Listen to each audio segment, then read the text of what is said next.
सारी क्लासेस देख लेंगे सही से तो हिंदी का शायद ही कोई क्वेश्चन छूटे, वरना कोई क्वेश्चन इसका छूटेगा नहीं अगर आप सही से सारी क्लासेस देखते हैं। ठीक है, देखो जैसे कि पहला क्वेश्चन दिया हुआ है कि हिंदी वर्णमाला में वर्णों की संख्या बताइए। ऐसे क्वेश्चंस आते हैं एग्जाम में। हिंदी वर्णमाला में टोटल कितने वर्ण होते हैं?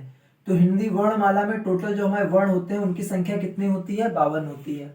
ठीक है, वर्णमाला में दो चीजें होती हैं, स्वर होते हैं और व्यंजन होते हैं। स्वर वे होते हैं जो मुक्त रूप से स्वतंत्र रूप से बोले जाते हैं, और व्यंजन वो होते हैं जो स्वर की सहायता से बोले जाते हैं। जैसे अगर हम का लिखते हैं तो हम ऐसे लिखते हैं हलंत लगा के, तो ये अभी मुक्त रूप से लिखा हुआ है, ठीक है, स्वतंत्र रूप से। लेकिन अगर हमें पूरा अभी उसको पढ़ नहीं सकते, क्योंकि अगर हम का पढ़ेंगे तो उसमें स्वर आ गया, इसीलिए हम जब स्वर लगा देते हैं तो हम का पढ़ते हैं, तो इसमें आ लगा हुआ है, स्वर लगा हुआ है।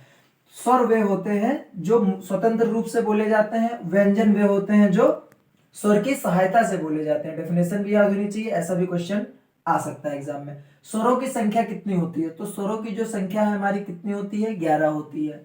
व्यंजनों की संख्या कितनी होती है? व्यंजन की संख्या हमारी कितनी होती है? 33 होती है, याद कर लेंगे। देखो ये तीनों क्वेश्चंस आते हैं एग्जाम में। हिंदी की लिपि कौन सी है? तो हिंदी की लिपि हमारी कौन सी है, हमें पता होना चाहिए। हिंदी की हमारी जो लिपि है वो कौन सी है? देवनागरी। जो हिंदी हम लिखते हैं वो कौन सी लिपि में लिखते हैं? तो हम लोग हिंदी देवनागरी लिपि में लिखते हैं। ऐसे ही अंग्रेजी की लिपि कौन सी होती है? तो अंग्रेजी की जो हमारी लिपि होती है, जो हम लोग अंग्रेजी लिखते हैं, वो रोमन लिपि में लिखते हैं। ऐसे ही पंजाबी की लिपि कौन सी होती है? तो पंजाबी की जो लिपि होती है वो गुरुमुखी होती है। ये तीनों इसलिए बता रहे हैं क्योंकि ये तीनों एग्जाम में क्वेश्चंस आ चुके हैं और आते रहते हैं। ठीक है, ऊष्म व्यंजन क्या होते हैं? ऊष्म व्यंजन, अंतस्थ व्यंजन, ऐसे ही दो तीन और व्यंजन होते हैं, अभी बताएंगे आपको।